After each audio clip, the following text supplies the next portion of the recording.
You know, this has happened once he was literally the Yuumi player. Yep. If you guys weren't watching Griffin, this was a champion that was banned every single game because even after copious amounts of nerfs, Lehens was still able to show you how broken she was. Kellen demonstrated to us that, in fact, Aphelios Yuumi is busted.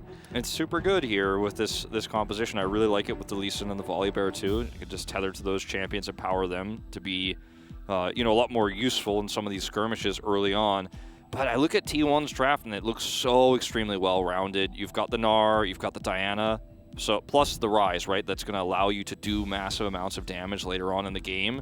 And it feels like a composition that's too big to fail. Like, it's got all the pieces in this meta right now. Kana gets this pick with no counter pick against him. So he's going to be very free to just get into position to do great Gnar things, right? He's going to get his Divine Sunder on, probably pretty easily, without really a hitch here. Oner on his Diana, his favorite champion in this meta right now. Yep. And everything comes together. I mean, most famous Rise player in the world, it's Faker. Yep, he has a few videos of himself being Rise, and has a pretty cool skin as well. So, I'm looking forward to seeing how this one's going to go. Keen is also going to be playing that Lee Sin on the top side that can win against Gnar in some situations. It could be an exciting top lane. If it's like peak Keen, I am scared for Kana. If it's not, it becomes more difficult. We know that, Lee Sin's been nerfed in solo lanes, but then Rascal does some things, and we're like, has he really? Also, also peak Dread. If he appears, then that also becomes a big issue, because it's not just about Keen dominating, it's about Dread, because Dread has been, historically speaking, this season, or this year rather, both in spring and summer, he likes to play these champions that can really snowball early on, can be very aggressive, and Volibear is no exception, even though it's his first time playing it this season. It's a pick that really suits him and does suit trying to snowball that top lane into your favor. The thing that I'm scared about for T1, though, is the fact that Afrika have, the dream group up mass CC. We're going to just throw AoE damage everywhere and murder you if you decide to come in. And Oner is playing the Diana. That's all she wants to do. Yeah. She wants to be diving in. Like, if you ever use an aggressive Realm Warp, you've killed everyone in the Realm Warp, unless you've got, 3 stopwatches, I guess. As soon as the Realm Warp is seen, you drop an orb on it, and Lehens pulls out his ultimate, and then everybody's going to have a terrible time. Yep. And then oh my, look at all of the Hails of Blades.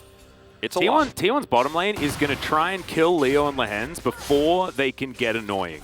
That is the plan here. You hail the blades on them. Look at the positioning. And you hope that it's just going to work. And this is exactly the plan happening right now as Leo's the target. Immediately he cleanses to try and get himself out of the way, but he's burning down. Has to flash in the end as Lehens, he's just happy to help his minions out, trying to push this one forward, and it looks like Leo's going to have to go back. 4 summoners for 1.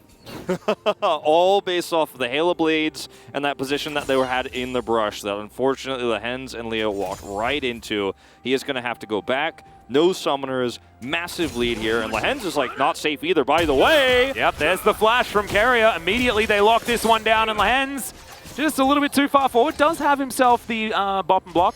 Level 1 is going to be all right. Level 1 taking a lot of damage from that turret, but... Gumayusi and Carrier are now extraordinarily low, but they get a free back now, because they get to throw this turret, this minion wave into the turret, so it's absolutely worth it to invest your health bars plus Carrier's flash. Not the end of the world to lose it. But now, at least, Leo will be able to pick up a large portion of these minions. Yeah, not the end of the world here. Lehens survives. That's massive. He was so close to dying. Both of them surviving means that we could be, if they had died, you could be looking at a completely lost bottom lane already for the first 2 minutes. Well, that Q landed there from Keen, but the follow-up damage should be there from Kana. Going to be able to even things out. Level 3 Gnar is very annoying to deal with. No. Jonah Strong, why did you have to come to the mid lane right as Fly is missing a cannon? Wanted to highlight it. Dread's here, by the way. Faker no mana. Yeah. Faker wanting to get this wave pushed. Did drink a bit of his corrupting potion in order to get that mana back, as we know. As Lehens, just continuing to be Lehens. As he hasn't needed to go back. Zumi's going to be working out there for him. As Leo now going to be okay. Does have himself a 5 CS advantage, but it's not really an advantage because there's a huge minion wave for Gumayusi to pick up. I just love how Faker knows that Red is there and knows exactly how much he can push it. And immediately, Owner is actually going to get into the enemy base as well. Enemy jungle, sorry. And he managed to get some steals happening in there as well. So able to capitalize, then also rotates down and tries to put some pressure onto this lane. It's difficult because the minion wave is just the most massive. It's really hard to be Volibear against a Diana because her clear speed is so much better, especially if you're going to look for ganks like the one we saw him kind of look for there in the mid lane. That's when you get punished. That's when you end up falling behind. So he's got to be aggressive here. Yeah, well, he is certainly being aggressive, as we can see. Both of them picking up some shields as Dread going to be able to get the smite out of Owner, but he won't be able to pick up his Raptor camp. Certainly good news for the Afrika jungler, putting on a bit of additive pressure with his skirmishing power. Faker doesn't have the ability to assist here because the lane is pushed into him. He has to use all of his resources to clear those minions and then back off himself. So Dread in a really nice spot to actually kind of equalize what could have been a disaster in terms of losing control of that jungle. Just comes right back in. Lehens gets to, oh no, didn't actually deny it, as Gumayusi's going to throw some damage back. Lehens just being frustrating as this cat on a book. This is where he, this is his comfort zone. He's just gonna get as many autos in as he can, get all the I almost called it a trinket, get all of that Spell Thief's Edge stacking going. Yep. You love to see it. Oh, he lives life on the edge. He absolutely does. I've never seen anyone as comfortable as Lehens on a champion as he is on Yuumi. Like, it's just, it's ludicrous. Yeah. It's like this is his spirit animal. His spirit animal is a cat writing a book, just being very, very frustrating. He's going to go over here and take the taxi home. And that's going to be Gumayusi just catching the wave here. So what could have been a crisis lane here for Afrika has actually turned out to be just fine. As Owner looking to trade back. He's like, you stole my Raptor camp. I'm going to return the favor. But now that Faker has prio, you can't actually get any help from Fly. And all things are cyclical here. Indeed. Carrier also rotated up. So nothing that they can do. Hawkshot spots out Dread pretty perfectly. They'd only just seen him walk down there, so they just wanted to make sure that they knew exactly what was going on. Wave going to equalize, pushing slightly in favor of T1 here towards the bot lane. And the top side matchup, obviously, as Kana levels up here, does get his kit online, is going very well. You know, you end up really being very annoying as long as you can hit your boomerangs consistently against the Lee Sin. Yep, that is how that's going to go for a little while. Meanwhile, down here... Yeah, let's see whether Owner is actually going to be able to sneak in here. Because right now, Volibear is on the Drake, so you got to make a choice. Oh, okay, Gumayusi. From the side, Diana still lying in wait. Control vision in the area, but Afrika, they do want to just go up and support their Volibear.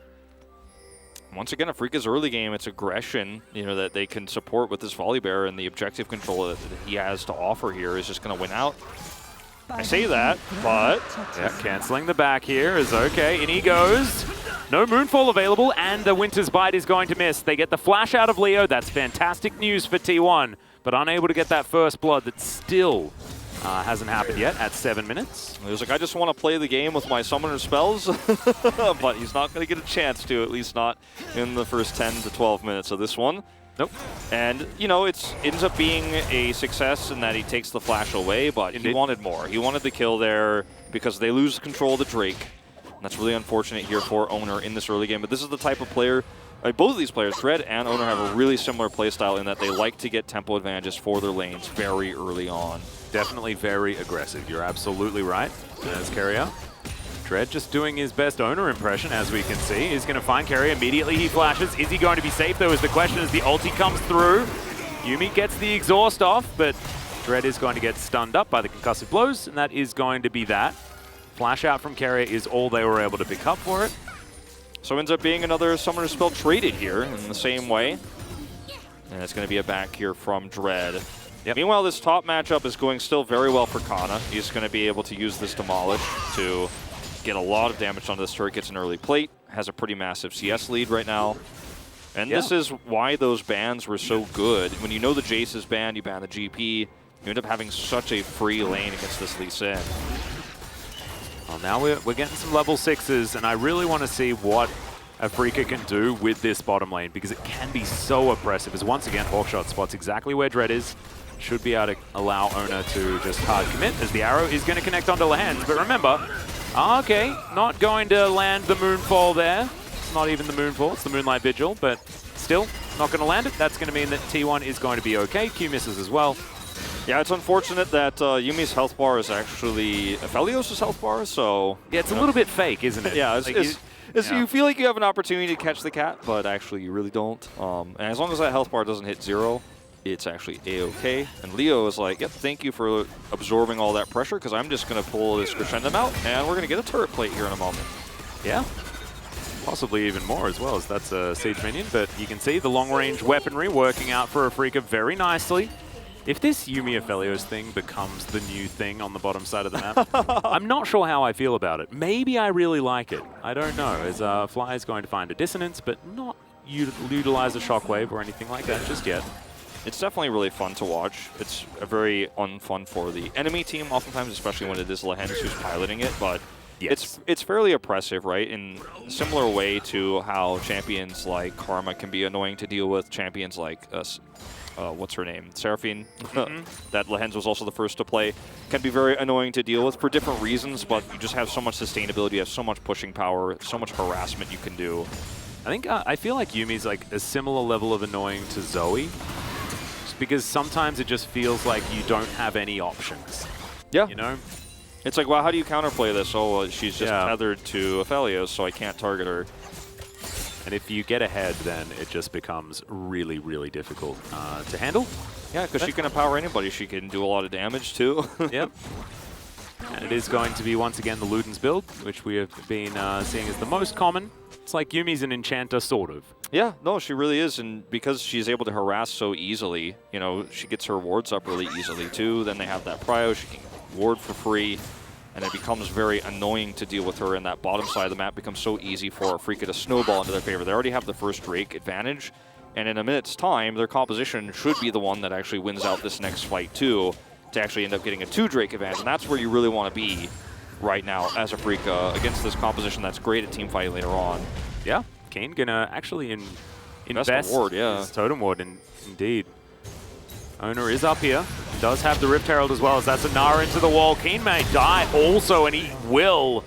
Canna tanking up the turret, and now they might even be able to kill this on the next wave as well. This is a disaster for Afrika top side of the map. I mean, Keen thought he was being a little bit clever, like, okay, you're going to try to get something out of this, so I'm going to commit my ward, make sure I don't get traded into, but he just did not expect Owner to be here with his ultimate available, ready to collapse in, and it's a very deadly combination when you consider the burst damage and the chain CC that comes with it, and the extra charge you're talking about is going to go through here.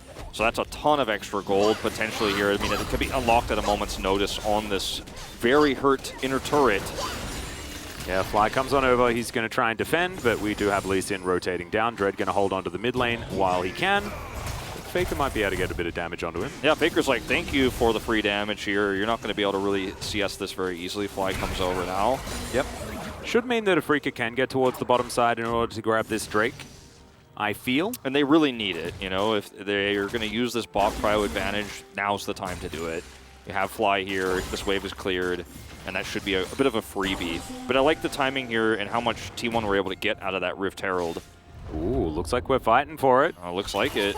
Yep, T1 have full knowledge of what's going on. Hawkshot certainly going to help them with that one as Fly moves on down. We might actually have a team fight. Moonfall almost off cooldown here for Owner. Yeah. Leo's got his, but the Glacial Fissure goes completely wide, and that is going to be the Drake locked down. Owner goes golden, but is he actually going to survive? This is the question. Realm Warp comes in. Keen actually finds it off towards the backside. No flash, but no worries by the looks of things. Moonfall doesn't do enough damage there. As you can see, Lehends getting thrown around. The heal does come out. The Yuumi is dead now, though, as Leo at basically full health. Fly gonna have to try and get out of there as Faker gets into the brush into relative safety as the flash out from Leo, but Gumayusi's trying to catch up to him. In the meantime, Keen's killing everyone else, as Faker and Gumayusi are the ones that are able to get out alive. It's going to be so much extra gold going over to Keen here. Gore Drinker is on the horizon as he goes back here with those extra kills. Ends up being super massive for him. Afrika do secure this Drake as well, and it was a lot of desperation here for T1. And this is exactly what I was talking about in the previous series. Usually it's on the Herald where this happens, but we're going to go way back in time and watch this. which was just simply he didn't know, owner was here, windfall was good, follow-up CC from Kana. Now, this fight is really desperate. Like, owner actually dashes here once he hits the Q, I believe, on the Drake, gets the free dash, but he's not able to secure the smite. Then he has to use his stopwatch. That's a huge loss for him early, and then has to flash over the wall, and Keen's like, yeah, I can follow you, I have a ward. And then on the other side of the fight, things are going very wrong here. Yes, the Hens does go down, but you just don't have the sustainability in this fight anymore as Keen's rotating back over. He got a free kill, and now he's back for more.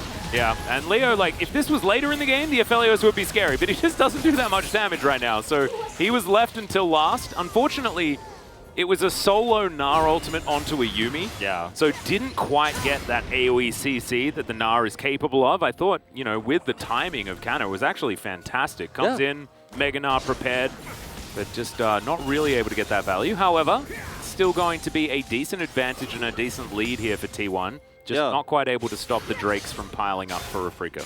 And that's not the end of the world for T1, and they were able to trade some kills back in that fight, so it's not like, you know, this was a huge win for Afrika where they get a massive gold lead. In fact, they're still significantly behind in that regard. Yep. So it's a must-win fight for Afrika. They end up getting the objective. That's the most important part.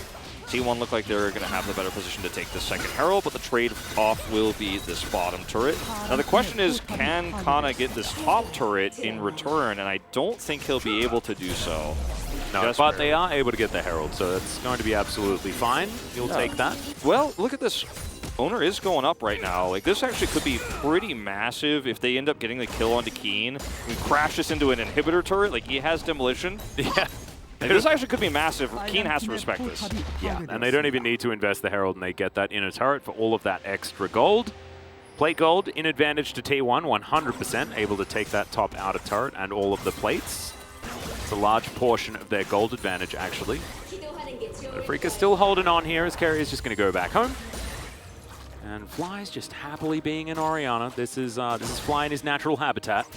He's got such good setup later on to use his shockwave to great effect. And as long as he just kind of coasts through this, like he's surfing through this mid-game right now, just riding the waves, he is going to be so powerful later on. There's his Luden's completed. The teamfight wombo on both sides. It's crazy, right? It's huge, yeah. It's amazing how we can have such a balanced sort of compositional discussion here in this game because both teams do similar things in different ways and they have different paths to getting there.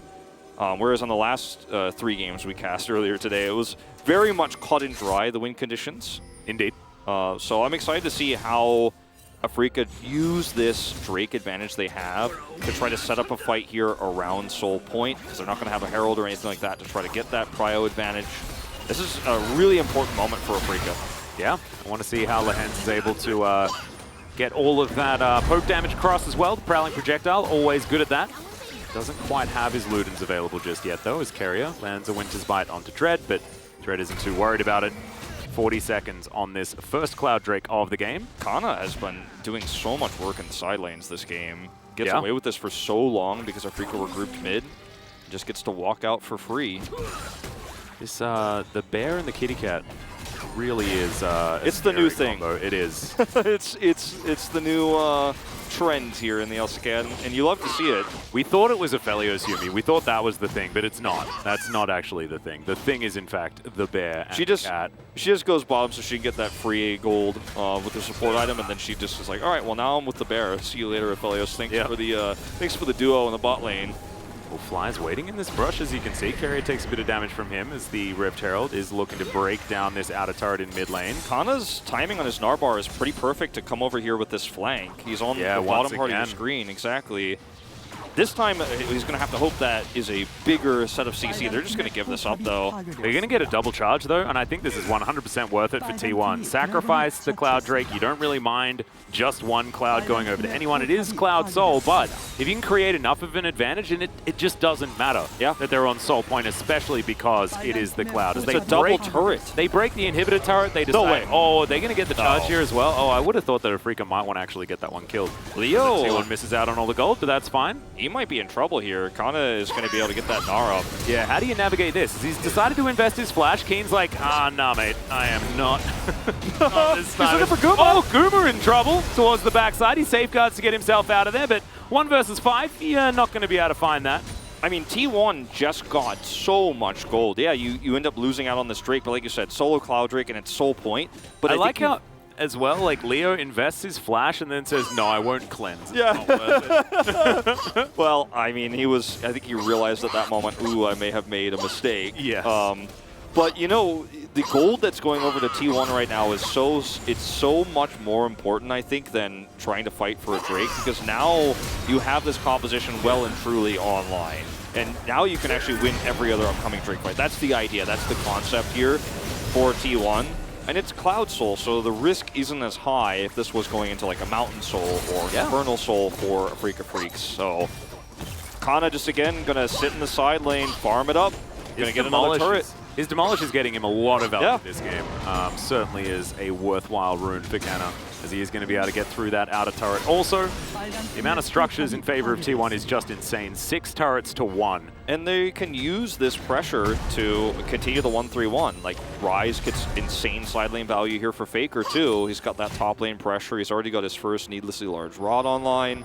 Yep. And he's got so much extra money in this game. Going to take blue. Like, they have so much control, and this Drake lead is all Afrika can kind of sit on here right now, because their Aphelios also isn't fed. You know, it's not like you're worried about this Aphelios popping off and carrying the team fights. It's really about engage combos here for Afrika more than anything else. Yeah, and they're very close to having Gumayushi with 2 items. Yes, there it is. Runan's Hurricane comes in. He's an entire full item ahead of Leo right now, so not even going to be as much of a carry as the Ashe. Yeah. As we have a look, get a bit of a zoom in onto Guma. Keen's toward the bottom side, so they will be able to create some pressure there by pushing that one out.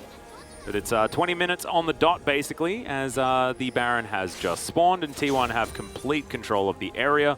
And this is a kind of unique game for Fly, because a lot of the time when he plays the Orianna, it's just so he doesn't end up messing up in lane, and he just does okay in the later parts of the game, and that's good enough, right? He's 3-0 on the Orianna in that sort of MO.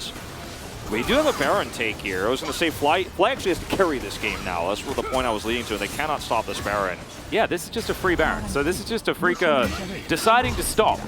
They're just not really doing very much video gaming at this point in time, and T1 have just suffocated them out. Yeah, Afrika felt like they just did not have the safety to check anything, and T1 read it like a book.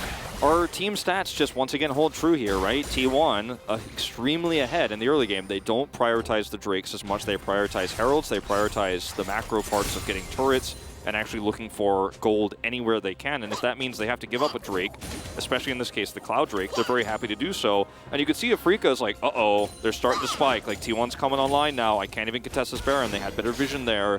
And so Afrika make the choice to do nothing because it's the better choice than risking the entire game on trying to stop T1's early Baron.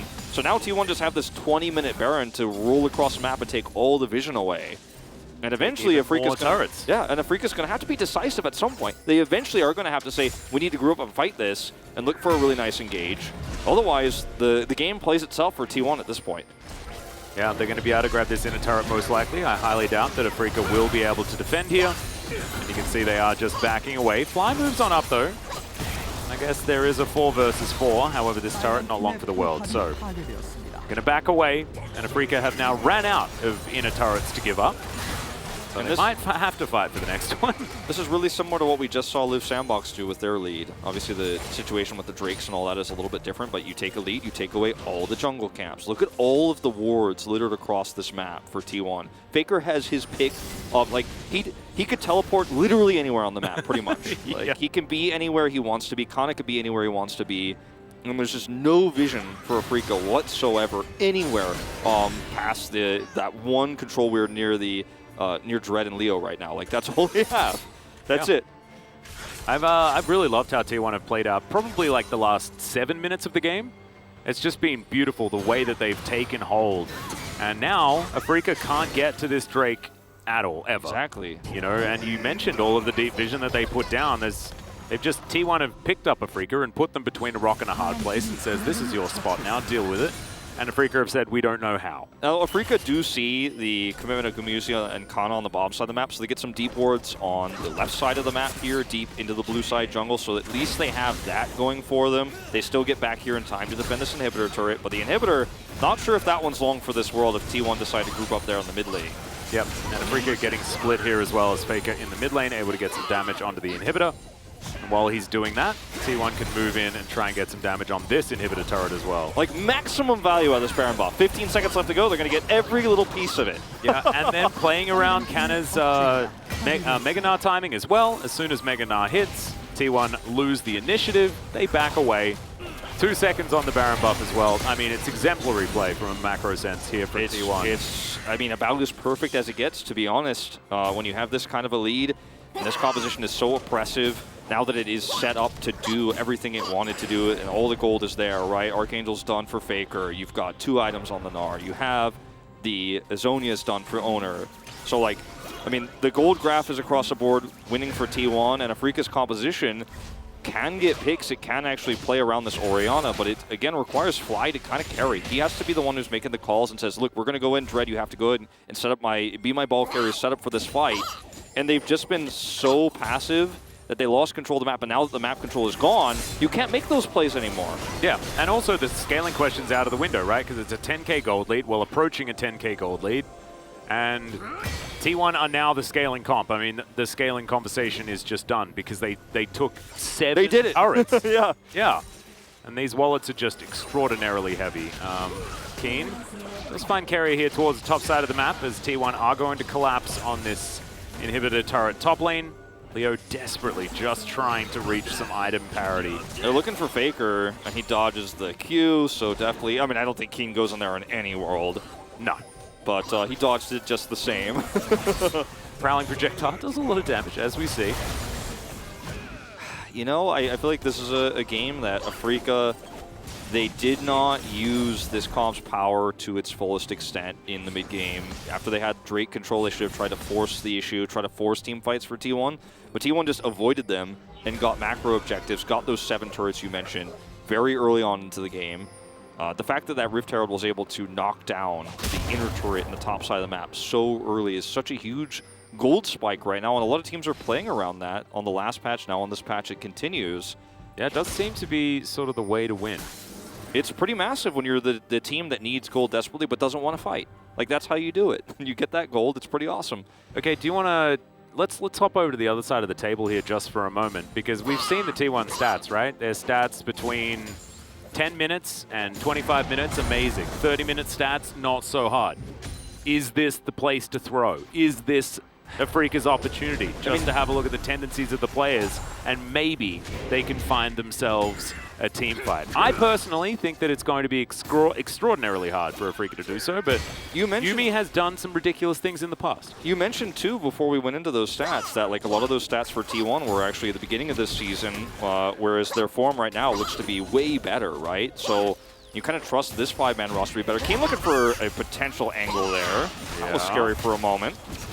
A little bit. Keen's still looking for it.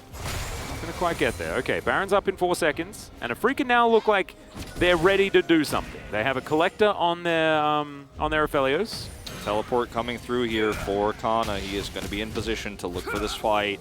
Yeah, and Afrika Randuin's as well. Afrika, like, just kind of missing out on all their tiny windows of opportunity here, unfortunately. It's just too little too late to decide now is the time to look for a team fight.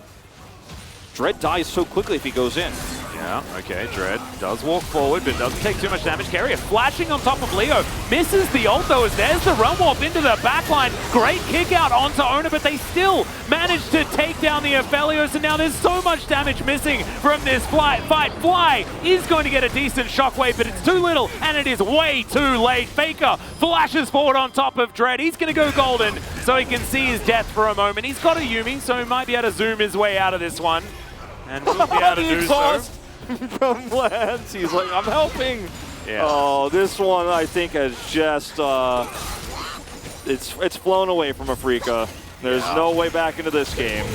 Well, Keen gonna dive on in, so Carry is well and truly dead. Owner goes golden as Rise turns up. Faker decides that it is the end of the Afrika Freaks for this game, and they will take down these Nexus turrets. Leo, he's going to respawn, but I don't think you're allowed out of your fountain, and if you do, the Crab Rave will be upon you as T1 take down the first Nexus of the series, and they do it in style. Extremely great macro game here from TWon, pulling every objective that Riot has put in the game out of the map without winning any straight up fight.